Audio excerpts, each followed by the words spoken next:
So 5, 4, 3, 2, 1. All right, guys, welcome back to the Trauma Therapist Podcast and continuing on with the series, Managing in the Midst of the Current Epidemic.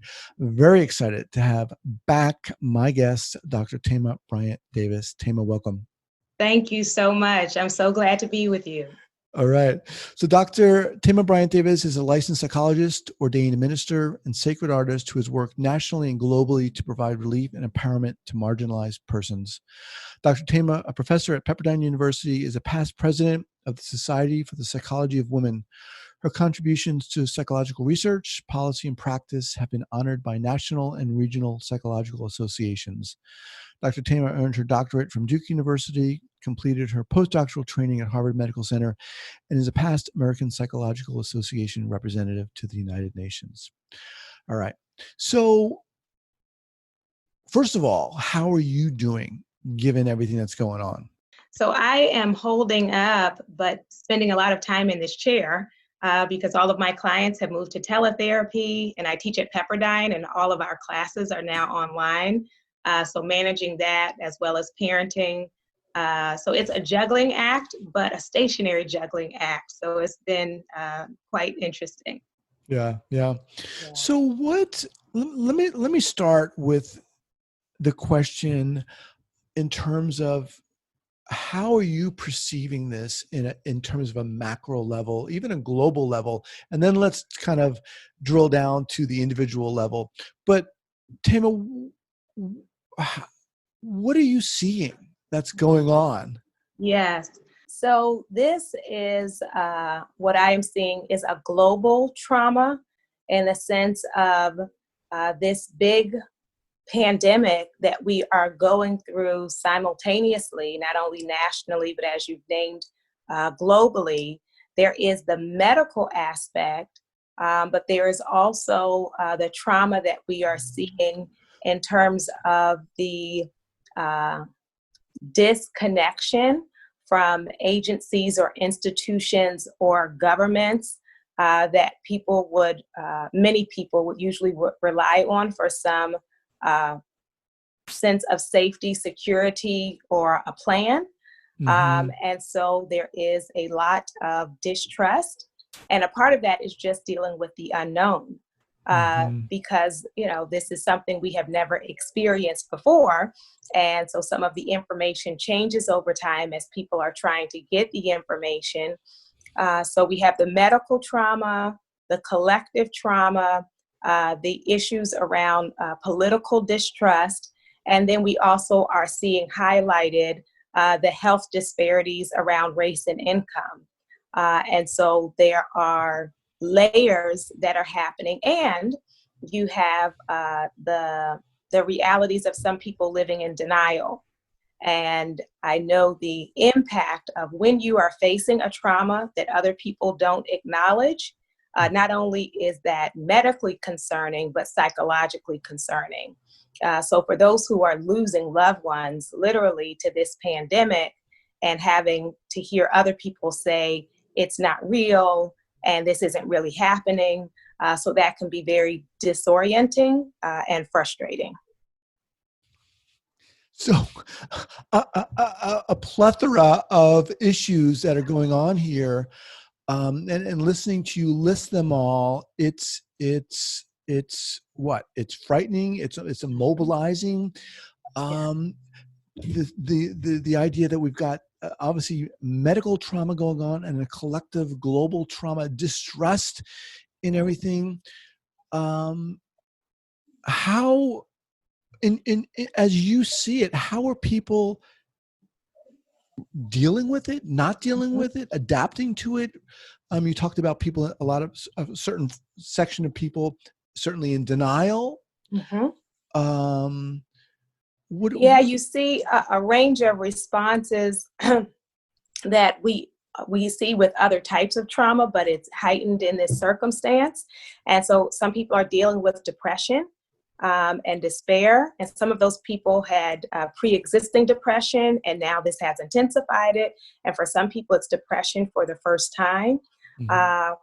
And being aware of the challenges with lost time, lost opportunity, and when people don't see an end in sight. I was talking with a client this week, and she was saying she really had a breakdown because she had in her mind that this was going to end this month. And then someone told her it may go until the rest of the year. And she was immobilized by that. So that becomes a piece too, if you have in your mind, okay, if I can just hold on for this many more days or this many more weeks. So the powerlessness and frustration. Some people are dealing with anxiety. It's interesting. Someone with OCD was sharing how triggering it is to see everybody else doing behaviors that previously were considered a problem, that they have been trying to cut down on the number of wiping and washing and vigilance. And now when that is the rule and the mandate and them seeing everyone else do it, it becomes challenging of like, how much is too much? People, have posted videos of themselves like washing down their groceries and showing how like the first week they were very detailed, and maybe as the weeks go by, being less careful, but is that okay? Another piece that we're seeing is grief and mourning. And because of the hot pockets or, hot zones, there are some people who have had many losses. So just like in some areas of the country, people will say, I don't know anyone who's been affected. And then you talk to other people and it's been multiple family members and friends and church members. So that grief, and I should say along with the grief, one of the challenges has been them not being able to attend funerals, either it not being safe to travel, or most places now the funerals are limited to 10 people. And so then you have the conflict in family of who gets to go and who gets to decide who gets to go. And people feeling, what do I do with this grief that before it wasn't fixed by a funeral, but there was a sense of coming together and support and storytelling. Some people showing symptoms of post-traumatic stress, but I also like to remind people we are not post-trauma, right? So we're talking about ongoing trauma. So it's not even how do we recover. Right now, we're still in coping. How do we cope with an ongoing pandemic? Another piece I see heightened is addiction. And so it was interesting when they were deciding what were going to be essential businesses. And one of the essential businesses is the liquor store. And when I mentioned that to some people, they're like, they better keep the liquor store open, right? Like, we need that. It's like looking for an outlet. And when you can't go anywhere, and then if your AA or NA groups are no longer meeting or not meeting in person, that becomes a challenge. An interesting one I do want to mention is the increase of domestic violence. And all of the hotlines, not just in the US, but in other countries, are reporting an increase in calls. And so, what it means to be quarantined with someone who is not safe. And then the other end of the spectrum are the clients I'm working with who are single, who are quarantined alone, and who talk about, feeling the end of the world is coming and I don't have anybody. And so while some people see it as an opportunity for online dating and that kind of thing, some people are engaging in risky behaviors of still going out and meeting people or going to people's homes because they are lonely and wanting companionship. And so that becomes a dynamic as well. Well, in terms of how marginalized peoples have been disproportionately, negatively impacted by this. Yes. Talk about that. Yeah. So there have been really high rates with African Americans, with Latinos, and with Native Americans. And there are multiple factors that contribute to that. Some of the reasons are we are more likely to be, and for those who don't see me, who are listening to the audio, I'm African American. So we are more likely to be essential workers and hourly wage workers, meaning if I don't go to work, if I don't get some hours, I do not get paid, and then we do not eat. Because it's interesting, while we were getting grace with mortgages, and I'm blessed to be in that number, relief was not coming systematically around rent, right? And so people then needing to go, if they weren't already working at the supermarket or working at the gas station, needing those positions in order to provide for their families. And so a part of it is linked to being lower socioeconomic status. Another piece of it is having higher rates of conditions that result in you being immune compromised. And so increased risk of diabetes, obesity, increased risk of HIV and AIDS. And so all of those illnesses create greater risk. Even asthma is related to race. And when we talk about environmental racism, I have recently become involved with my neighborhood council and seeing that when people are in high income areas, they are able to organize to block high pollutant companies from being built in their neighborhoods. And so then where do they get built? In low income areas. Right. And so just the toxins in the air. There have also been some studies connecting trauma with asthma. And so when we talk about the respiratory part of the pandemic, there's increased risk. And then there is actual bias. And there have been multiple studies done with medical professionals having racial bias. And so when you say, who gets to determine whether or not you get a test? Who gets to determine whether or not you get a bed? And disproportionately, African Americans by medical personnel are deemed to be, they are interpreted as faking pain. So they assume people are just trying to get medication for pain because of addiction instead of actually being in pain or distress. And so when you have that going into it, there have been multiple cases of people who were people of color who go to the hospital and were sent home. And by the time they were admitted, it was too late. So all of these factors contribute to the increased risk. One more I should mention is us being more likely to live in high density areas. So if you're in a rural area and more spread out, there's kind of natural social distancing. If you're living in an urban area with, high-rise apartments or low-income housing, there are a lot of people in a small place. So even if you say we're going to social distance or we're going to quarantine, how do you do that if there are multiple people living in a small area? And I should also mention, because I didn't mention Asian Americans, the increase of Asian American focused racism in the midst of this pandemic, where people, Asian Americans, some had already experienced racism, but some who had not are, experiencing that hatred of, you are the carriers, go back where you came from. And so there is so much that we need to address as trauma psychologists. Jeez. I mean, it's a lot. So obviously this pandemic has almost, if not ignited, definitely shone the light on all of these elements that you're talking about here. I mean, I feel almost naive in saying this and asking this question, but what do you do? What can we do? What do you do? How? Yes. It is a lot. And so a part of the mandate for me has been not limiting myself to individual psychotherapy. I will say, that my practice is full, and like people who had terminated a long time ago have all come back because everyone is overwhelmed. And so, people are reaching out, and that individual support is important, and I'm providing it.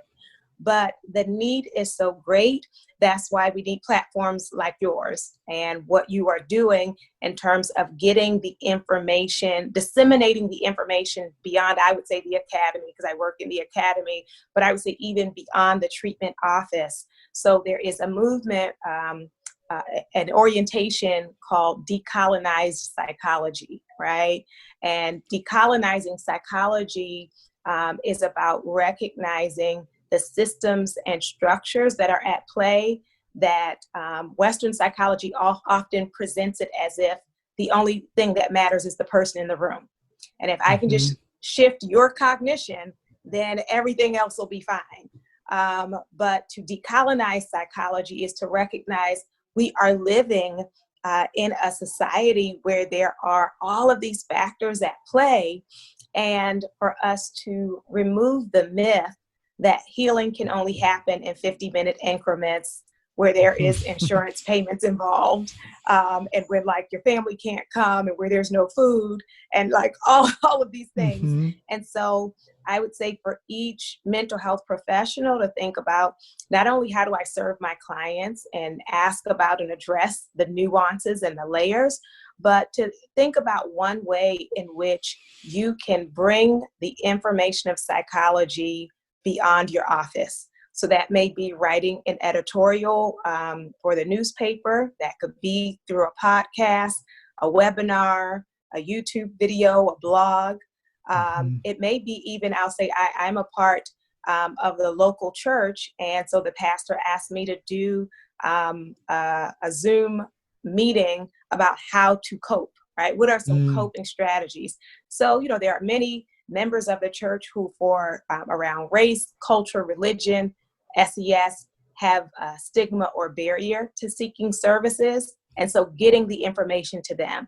And yes, a workshop is not the same thing as therapy, but giving people some important nuggets about how they can cope. And also, what I always start with is us having compassion for ourselves and for others, because everybody is going through it, and they're going through it differently. They're responding differently. And so highlighting that perhaps the family member who didn't call you back is not just selfish or mean. Maybe they're overwhelmed, right? And so getting the information beyond us is important. And then I would also say for those who are writers, researchers, or even voters, to think about the policy implications of what we know, right? Because, when I talk about these structural pieces of who gets a test or addressing medical bias, like all of these things are shaped by policy. And so, sometimes we'll say, I don't want to be political. I just want to help people. But in order to help people, the information that you have can help us create policies that will reach more people. So I would think, and there's no hierarchy, I believe, on the way that we can make an impact or difference. So you just think about what works for you, like what aligns with either your personality or your skill set. But to just say, in addition to serving my clients, how can I make a larger contribution? To think that, this pandemic has really elucidated or illuminated and impacted the African American population so much more severely than other populations is scary, is maddening. How do you, as an African American woman, as a psychologist, as someone with a very powerful and strong voice, what is going through your being as you're going through this? It is, so W.E.B. Du Bois, who was an African American great scholar, thinker, activist, change agent, he wrote about something called double consciousness. And with double consciousness, it is African Americans' ability to both see things through their own lens and see things through the lens of, you would either say white America, mainstream America, however you want to name that. But in order to function, really having an awareness of both worlds. So, it isn't even something that you consciously do. It is for really a survival strategy that you, in some ways, have to be able to do that. So just by way of example, when the mandate went out for the mask, as a psychologist and someone who wants to, as a mother, all these things. I'm like, and my son has asthma. So I'm like, yes, we need to wear these masks. It's very important. And simultaneously, I am very much aware of it even before it happened, that this was going to be an issue for Black men walking around with masks. That, because of the profiling, because of the pathologizing, the criminalizing, that when you have Black men, and it happens as well to Black women, walking around masked, even without the mask and without a weapon, they're already considered a danger, a threat. Mm-hmm. If a Black man just walks into a building, people are like, what's he doing? So then you put on top of that, having the mask on. So then they're really in a bind of like, I want to live. And also, so we've seen issues on both sides in the sense of when they wear the mask, they have shared already their experience of walking into a store with a mask on and having the store security come over to them and ask them like what they're doing. And they're like, I'm here to buy juice, right? So they're already under surveillance or assumed to be up to no good. The other side of that is if they don't wear the mask, the footage was released about them being beaten down by the police for not practicing social distancing. So this video was put up to show the difference of, in this white area, people weren't social distancing and the police were walking around handing out masks and telling them, you guys be safe, be careful, officer friendly, who you learn about growing up. And then you see this other footage in a Black neighborhood where people are, tired of sitting in the house. They're sitting out on their steps, not doing anything, just sitting with each other. And it became this whole body slamming young people and saying it was because they weren't practicing social distancing. And so I carry all of that with me as we're trying to figure out solutions. Is solutions for who? It's just like when we say evidence-based treatment, evidence-based on, right? Evidence-based on who? And then what do these solutions mean for this group of people? I do also just want to mention, because I'm a part of faith community, and this has become this big debate very recently with the president saying, churches need to meet immediately and they have the right to meet, and these, governors can't stop them from meeting. And, as a member of a church and a predominantly Black church, knowing that we are disproportionately being affected, most of the people in my community are like, please, no, do not gather all these people together. And it does, I think he was touching on a sore spot, because some communities of faith or faith leaders felt upset about not being called essential workers because the work they do as chaplains and the way they serve people. And they were saying, how come, a liquor store is essential and we're not? So I get that. And at the same time, we need to meet online, or some people are meeting by conference call so that people can be safe. No. In terms of, if we were to look at individually how people can cope, you talked about some coping strategies. Let's talk a little bit about that, and then let's also kind of segue into some suggestions for the therapists who are going to be listening here. So what are your thoughts on coping strategies, how people can manage through this? So a couple of pointers. One is, I recommend people reduce or limit their exposure to the news. And, and I say that from the standpoint of someone who really values being informed. And I do believe we should be informed. So it's not the kind of thing of there are bad things in the world I don't want to know. But we live in the era of the 24-hour news cycle, and often they do not have new information. So there's the information of the day, and then there's hours of commentary. So the commentary you don't really need. It's just people sharing their hypothetical thoughts, right, of what might happen.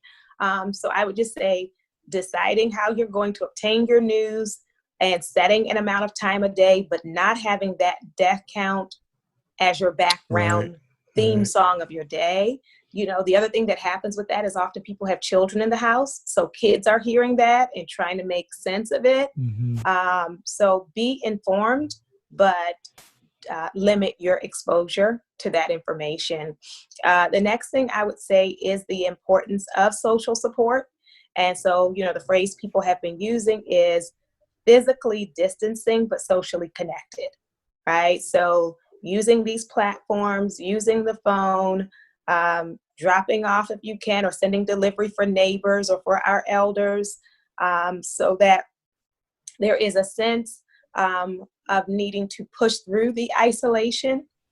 And along those lines, I would really encourage people to know there's no shame in loneliness, right? That some people are feeling very lonely, and it is that's a healthy response. It just means I want more connection in my life than I currently have. And some people are quarantined with people and still feeling lonely. So to seek out those supports, and I would say the supports where it's reciprocal or mutual, because some of us have large networks, but if you're the strong one in your family or the strong one on your job, then everyone is looking to you to pour. But it's important to have some relationships that pour back into you, where you can be transparent and receive that.